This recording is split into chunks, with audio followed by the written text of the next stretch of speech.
चर्चा किती विचारणा केला आणि लोकांनी जमिनी दिल्या. आता जमिनी दिल्यानंतर जाणाऱ्या लोकांनी हात बंद.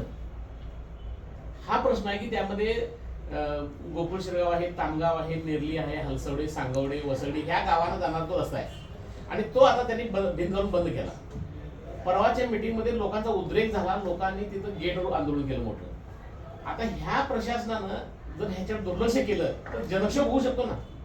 आमची मागणी एवढीच आहे की शासनानं त्याचा सर्वे केला आणि मयूर पंपापासून तामगावपर्यंत जाणाऱ्या रस्त्याचं रेखांकन केलं. रेखांकन करून ती जागा ताब्यात घेण्याची प्रोसेस सुरू होती. आता ती कुणी थांबवली, का थांबवली आम्हाला माहिती नाही. मग ह्याला पण झाले 5-6 वर्षे. मग आज जर लोकांचे खाण्यापिण्याचा प्रश्न येतो, जायची शाळेची मुलं आहेत, अनेक घटक आहेत, मग तो रस्ता आता बंद केला भिंत घालून. लोक खोरी फावडं घेऊन ते पाडायला गेले होते. शासनाचं ऐकून आम्ही बैठक घेऊन मार्ग काढतो. आदरणीय कलेक्टर साहेबांनी सांगितलं त्या दिवशी आम्हाला की थांबा म्हणून. काहीच नाही मार्ग त्यावरती. अधिवेशन चाललंय, अधिवेशनात त्याचा काय संबंध आहे? जे मूलभूत प्रश्न आहे त्यामध्ये अधिवेशनासाठी थांबता येत नाहीत. अधिवेशन तो त्यांचा पार्ट आहे. इथं काय आपण प्रचंड काम करणार ना. अधिवेशन चाललंय म्हणून हा मार्ग थांबवायची गरज नाही.